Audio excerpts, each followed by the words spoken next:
All right, welcome back. Just breezing through the first hour of a Freaky Friday edition of Liquid Lunch. Lots to talk about from last night's debate.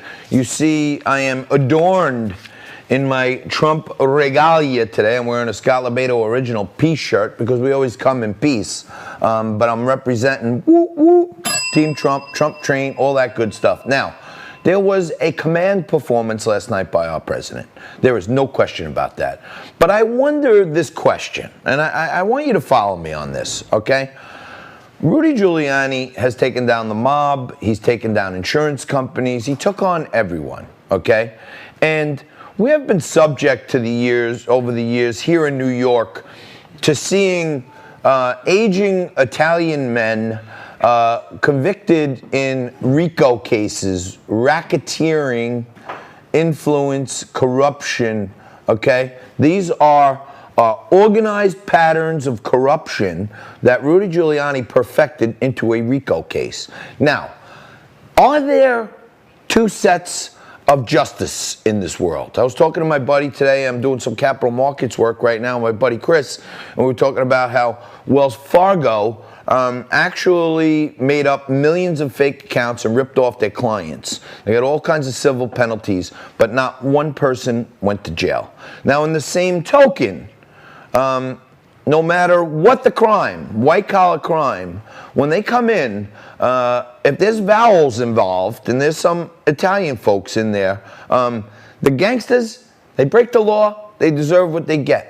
But over and over again, we see that there are two classes of people in this country: the protected political class and all the regular folk. So you got black men who were thrown in jail for minor crimes under the '94 crime bill. You got Italian men who were thrown in jail for minor crimes, but they all cobbled together into a RICO case. Why is the FBI not raiding Hunter Biden's house, James Biden's house? We know there's corroborated evidence out there in our country. Are there two sets of government? Justice. Are there two sets of justice? One for the political class and one for the rest of us dopes. It sure seems that way. Now, there are a growing number of African Americans who are signaling that they are for Trump. Charlemagne the God came out last week and said that, you know, at least Trump's reaching out to younger black men. And one by one, young, successful black men in the hip-hop community are coming out for Trump. And if you want to take a look at what I would call the Mount Rushmore of Donald Trump's victory, it's men like this who are coming out and admitting they're for Trump, which would never happen before. Take a look at this. Donald Trump's on there, and who else? Just yesterday, Waka Flocka came out for Trump. Everyone was killing him.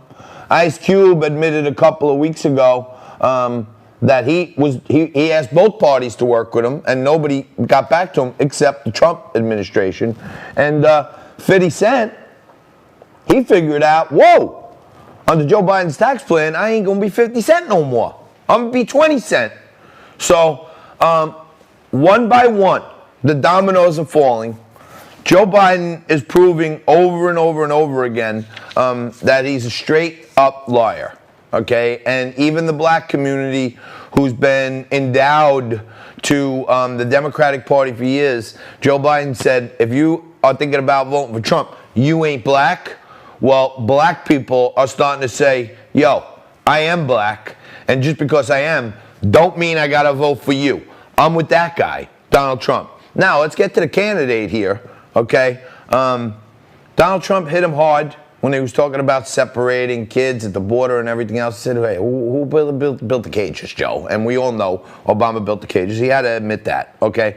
Now, he did talk about on the campaign trail, in the debates, he said, oh, no, we're going to end fracking. Well, with the Green New Deal, we're going to end fracking. And they said, Joe, that's not working in Pennsylvania. You can't be saying you're going to end fracking because we're never going to win Pennsylvania. So then he goes to some rallies in Pennsylvania. He says, no. We are not going to end fracking jobs. I never said that. I only said we're going to end them on government lands.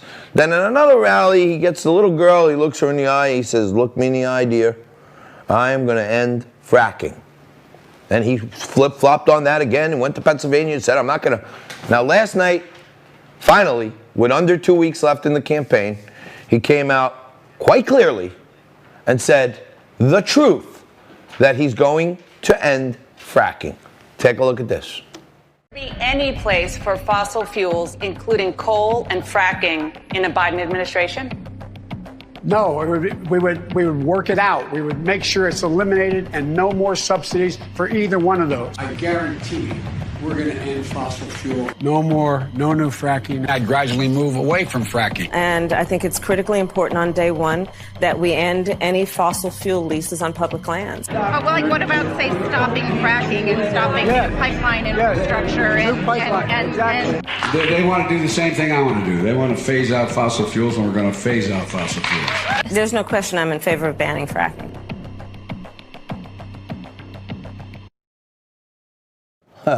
If you remember last night, he said that he's going to phase out fossil fuels to get to the Green New Deal. And he said he never said he was going to end fracking. He told Donald Trump to put it on his website.